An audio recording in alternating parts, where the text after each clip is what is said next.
This topic that we've chosen for tonight is really just so appropriate to host here at the college for a couple of reasons. Just as the cause of social justice knows no denominational boundaries, so too Siegal College is an institution open to all, to serve all, both within the Jewish community and the broader community. Additionally, there is perhaps a little-known fact about the career of Abraham Joshua Heschel. After receiving his doctorate in Berlin in 1934, in 1937, Dr. Heschel became Martin Buber's successor at the famed Jüdisches Lehrhaus in Frankfurt.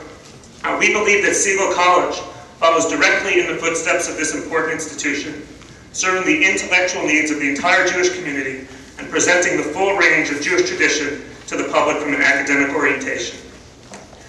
So I really want to be able to move right into our program tonight, a couple of additional words of thanks, and then I'm going to do some brief introductory remarks about all our speakers, and then the program will begin.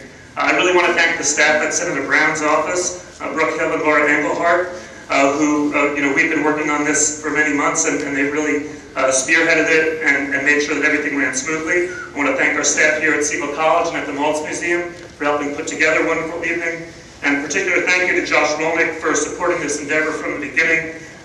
We spent many hours on the phone, but really had a chance to meet him tonight, so I'm glad this was able to work out so wonderfully. So, we're pleased to offer your intellectual and spiritual consideration tonight the legacy of Abraham Joshua Heschel. Tonight's speakers include those who worked with Rabbi Heschel in the heyday of the Civil Rights Movement and others who seek to carry on his legacy today. They are a distinguished group, most of whom need no introduction, but you'll please indulge me as I say a few words about them. Our format is such that we'll ask the speakers to come up to the podium in the order they're listed in the program without additional formal introduction.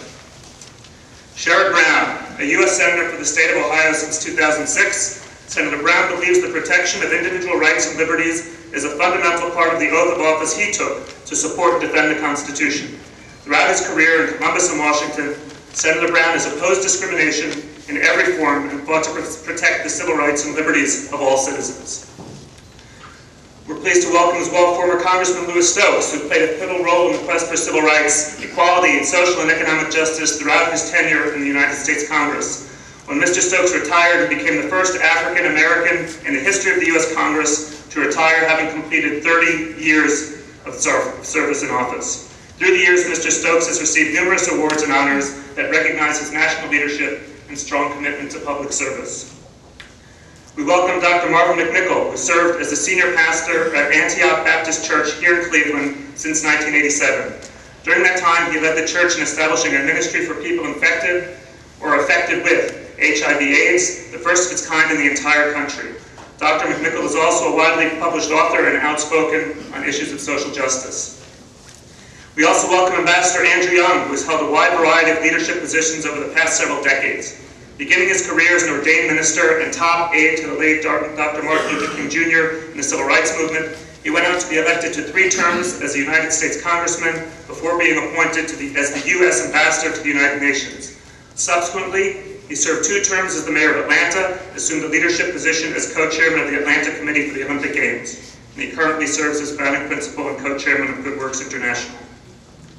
And our final speaker tonight will be Stephen Hoffman, President of the Jewish Community Federation here in Cleveland, which gives so much support to all the work we do here at the college. We really wouldn't be able to pull these events off without the wonderful support we receive from our federation. He began his career at the Jewish Community Federation of Cleveland in 1974, becoming the CEO in 1983.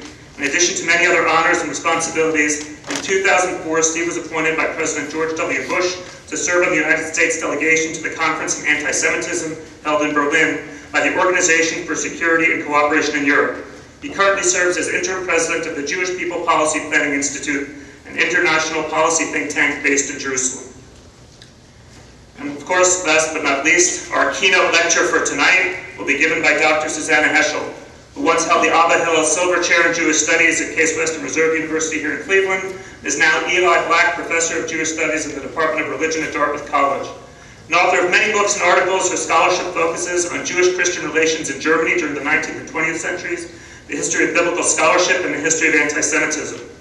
With a grant from the Ford Foundation, she has convened a series of 5 international conferences of scholars in the fields of Jewish studies and Islamic studies, and the Carnegie Foundation has recently awarded her a grant where she's taking a couple of years sabbatical to write a book on the history of Jewish scholarship on Islam. And just yesterday, the University of St. Michael's College at the University of Toronto, is that correct? Conferred on Dr. Heschel the honorary Doctorate of Sacred Letters.